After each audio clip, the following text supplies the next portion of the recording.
মন্দিরে পৌঁছে গেছি।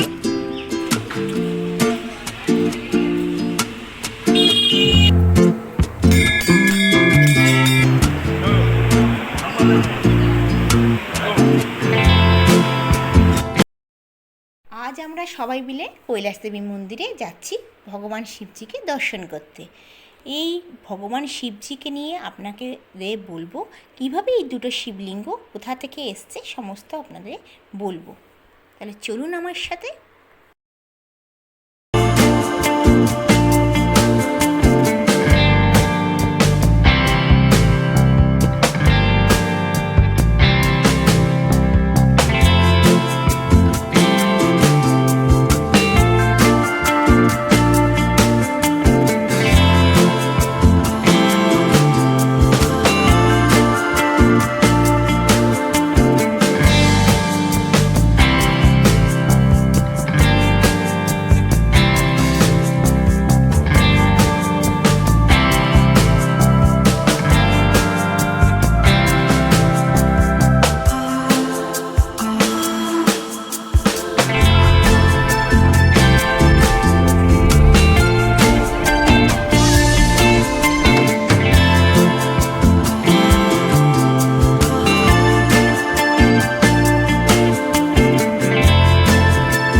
কৈলাস দেবীর মন্দিরে পৌঁছে গেছি, দর্শন করব।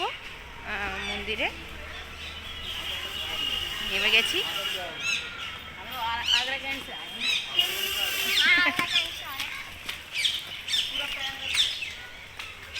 মোটামুটি এখন ফাঁকা আছে, আমার 11টা বাজে।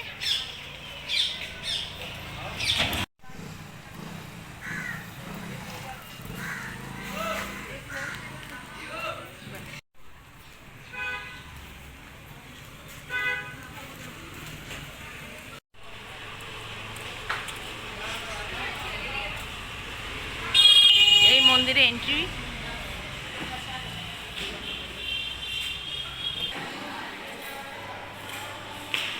আজকে একদম ভিড় নেই, ফাঁকা।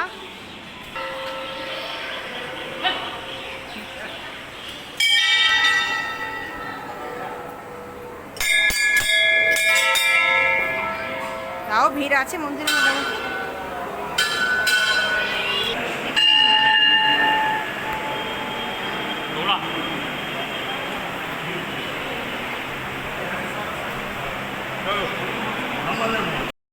কথিত আছে যে কৈলাস মন্দিরের শিবলিঙ্গগুলি ভগবান পরশুরাম এবং তার পিতা যমদগ্নির দ্বারা স্থাপনা করা হয়েছিল।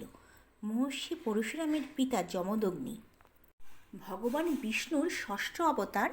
ভগবান পরশুরাম এবং তার পিতা ঋষি যমদগ্নি ভগবান শিবের উপাসনা করতে কৈলাস পর্বতে গিয়েছিলেন। পিতা ও পুত্র উভয়েরই কঠোর তপস্যায় খুশি হয়ে ভগবান শিব তাদের কাছে বর চাইতে বললেন।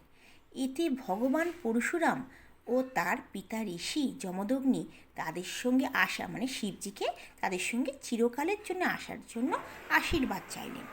এরপরে ভগবান শিব পিতা ও পুত্রকে উভয়কে একটি শিবলিঙ্গ উপহার দেন। তখন পিতা আর পুত্র দুজনেই শিবজির কাছে আশীর্বাদ নিয়ে শিবলিঙ্গ নিয়ে তারা আগ্রার উদ্দেশ্যে রওনা দেন। পিতা আর পুত্র উভয়ই যমুনার তীরে অগ্রবনে নির্মিত তাদের আশ্রমের জন্য রেণুকাতে যান। অগ্রবন যে নাম হয়েছে সেটা কিন্তু আগ্রা অগ্রবন থেকেই আগ্রার নাম হয়েছে। রাতে তারা পিতাপুত্র রাতে বিশ্রামের জন্য থামেন। তারপর সকাল হতে না হতেই বাবা ছেলে দুজনেই প্রতিদিনের মতো চলে যান।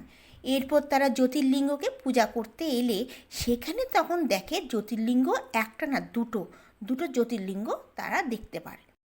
পরশুরাম এবং তার পিতা ঋষি যমদগ্নি এই শিবলিঙ্গগুলিকে তুলতে অনেক চেষ্টা করেছিলেন, কিন্তু তারা সেইগুলিকে সেখান থেকে তুলতে পারেননি। তারপর পিতা পুত্র উভয়ই পূর্ণ আচার অনুষ্ঠানের সাথে একই স্থানে উভয় শিবলিঙ্গ পূজা ও স্থাপনা করেন এবং এখান থেকেই নাম হয় কৈলাস। এই মন্দিরটি ভগবান শিব এবং মন্দিরের পাশ দিয়ে বয়ে যাওয়া পবিত্র যমুনা নদীর জন্য বিখ্যাত। কখনো কখনো মানে যখন বন্যা মানে হয় কি বৃষ্টি বেশি হয়ে যায়, জলস্তর বৃদ্ধি পায় এবং যমুনার বন্যার পরিস্থিতি দেখা দেয়, তখন যমুনার পবিত্র জল এই এমনকি কৈলাস মন্দির মহাদেব যে শিবলিঙ্গ আছে এই শিবলিঙ্গগুলোকে স্পর্শ করে। এটি খুবই সুন্দর দৃশ্য। পিছনের বছর আমাদের এখানে বন্যা হয়ে গেছিলো আগ্রাতে, ওই শিবলিঙ্গ পুরো ডুবে গেছিলো, মানে উপর থেকে দেখতে পাচ্ছিলাম। ভীষণ দারুণ, ভীষণ জাগ্রত মন্দির।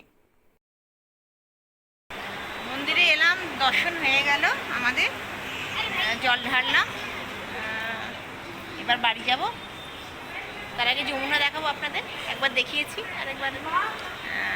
এই যে এটাই হচ্ছে যমুনা। এটা কোন দিকটা? এই যমুনা পাশ দিয়ে যমুনা বয়ে যাচ্ছে, এইটাই জল বেশি এসে গেছে নাকি দৃশ্য। আমরা কোনখান থেকে? আচ্ছা বন্দর ছিনিয়ে নেবে।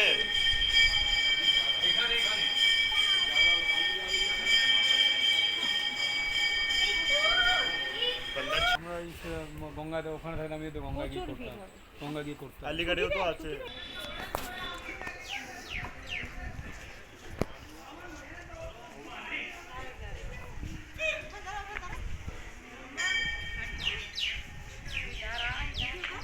ভিডিও চলছে।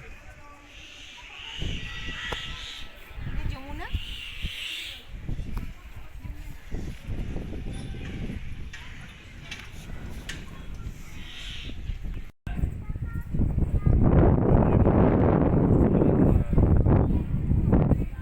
যমুনা এটা ঘাট, ওখানটা ঘাট,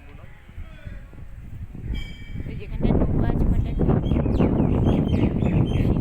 এই নিয়েই ভিডিওটা শেষ করছি, আবার আসবো নতুন ভিডিও নিয়ে।